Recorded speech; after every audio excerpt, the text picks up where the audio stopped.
December 22nd. Here we go. 12/22. Do you know what happened today?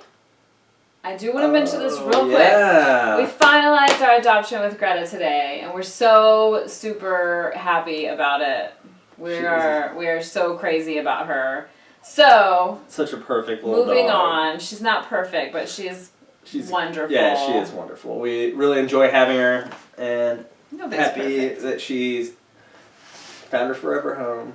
She found us for her. I'm sure in the adoption picture, I was like on the verge of tears, which is totally anyway. Like I'm sure I'm like it was great. It was cute. Yeah, like holding her, like trying to smile and not crying. So it's been an emotional day, but we are happy. Yeah. Happy, sad. Alright, on with the drinks. Weizen wheat beer. A Weizen. Yes, Weizen. So on description, all it says is German wheat beer. Nice. That's the real German, cut to the chase, right? So we went to Aldi today, and you can get all these beers. Can you? Yeah, individual, or not, in sixers and what have you. So I knew that a lot of the wines you could, like this is a Shiraz from Australia, rich and fruity with flavors of cherry and plum with hints of spice, pepper, and vanilla. I'll probably do that. Like one of the better ones. Like the Boot Tread or whatever. Yeah. Yeah, they've got a good selection of beer and wine. So today, we're talking about a movie that she hasn't seen, but is definitely on in my top 10. I would say it's one of the only ones, probably that and The Social Network, that I would maybe put in my personal top 10 that didn't make it into our top 10. Yeah. Maybe one or two others, but some horror movies like Midsommar, which I'm not going to get into. Dr. Sleep follows Ewan McGregor, who is Danny Torrance, is in Doc, as in the fucking Danny Torrance from The Shining. The Shining. Yeah, which is, everybody's favorite horror movie. And it's fucking awesome. And this follows him as a grown-up, like, sort of broken adult. And, yeah, I mean... spoiler, he's fucked up because, his Danny dad tried Torrance. to murder his mother, and he has psychic abilities. And just a few things. ghosts follow him around and try to eat him, yeah. and so forth. Normal childhood, right? And that's how my childhood was. That's how half of the people I know's childhood was. So he discovers that there are these... So the villain of the movie is this group called the True Knot, and they feed off people with The Shining, mostly children. And that shit's brutal and hard to watch. He's trying to save a little girl from basically being tortured and eaten for her steam, which is what they call The Shining. And I kind of wanted to see it because I'm a Ewan McGregor fan, and we had just watched The Shining in preparation. But for some reason, at the very last minute, I was like, I don't think I want to see this. So I unfortunately missed out on it. And he came home raving about it. Yeah, I do think you should watch them together. If you haven't seen The Shining, then what the fuck is wrong with you? Yeah, seriously, get up on it. And then, it's probably good to have a refresher. Yeah, that's what we watched it, because it had been 5 or so years since we'd seen it last. And I mean, you remember it, but you don't remember it. Yeah, and this movie, so in The Shining, the book, the Overlook burns down because Jack hadn't done his work, and the boiler explodes basically. Mm-hmm. And in the Kubrick movie, Wendy's doing it for him, so she saves the Overlook basically. So the Overlook is still there in the movie, but it's gone in the book.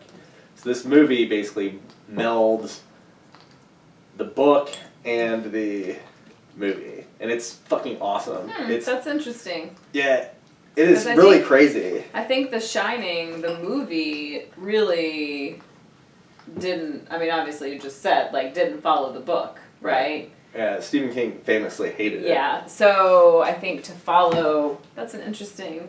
Yeah, I feel like it's a tough job, and this guy... Yeah, this director, Michael Flanagan, who his other work is really good too. This is his second Stephen King adaptation, for example. What was the first one? It was Geraldine, which is really good. Yeah, hard to watch. Degloved. Yeah, degloving. There's degloving in this movie too. Wow. Sort of his thing, I guess. His little kink. The chick who gets degloved is this chick, Rose the Hat. She's part of the True Knot. Yeah. The chick who plays her is this chick named Rebecca Ferguson, and she's like fucking perfect in it. She like wins the movie easily. But, Is she evil? yeah, she's really fucking evil.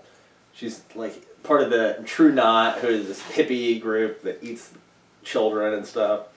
And the opening scene is them like, she's talking to a child, and the True Knot is like surrounding the child, and the kid's like figuring out this is like bad, but she keeps like reassuring the kid, and it's like really fucked up and evil, and hard to watch. There's a lot that's hard to watch in this movie. Sounds but like it. the last half hour is fucking perfect, and it is when they go back to the Overlook, and it is like the whole time. It's one of those great movie watching experiences where you're just like the whole time, and it starts. They're like Danny and this little girl. Most child actors I fucking hate. This girl is like okay, she's good. She's like she's good. I don't want her to go away like I do most child actors. Yeah. But they're heading towards the Overlook, and you sort of know this. But they are at a gas station, and then you see that it's the gas station that Dick Halloran like rented the the snowmobile from. Yeah. Like they pull out, and you're like, oh fuck! And then that goes right into this shot for shot of them like going around the mountain, like at the beginning of The Shining, and it is so cool. Yeah. And then you know where you're going, and it's just like, holy shit, this is dope. What kind of cheese? Red Leicester. Is it good with wine? Oh yeah. Mm-hmm. Yeah, if you. That sounds really cool. It is so cool, and then there's so many like little shots that are just like they go in the maze at one point. There's stairs. It is like. Flashback City. So I think it is the best Stephen King movie since at least Shawshank. Maybe before that. Maybe going back to like Carrie and The Shining and shit. But yeah, that's it. We'll open the cheese and then call it a night. I already opened the cheese. Or not the cheese. I'm sorry. I'm eating the cheese because it's Red Leicester, real good with some red wine. The chocolate. There's also a great cat in the movie. Anytime there's a great cat, you know. Shout out to the great cat. Yeah, great cats in cinema, man. Oh, your favorite. When I get done eating this cheese. It's the ball, little sugar-coated ball. It's got like a candy coating. I'll let you eat that. Enjoy that. Okay. All right. Well, that's Happy 12/22.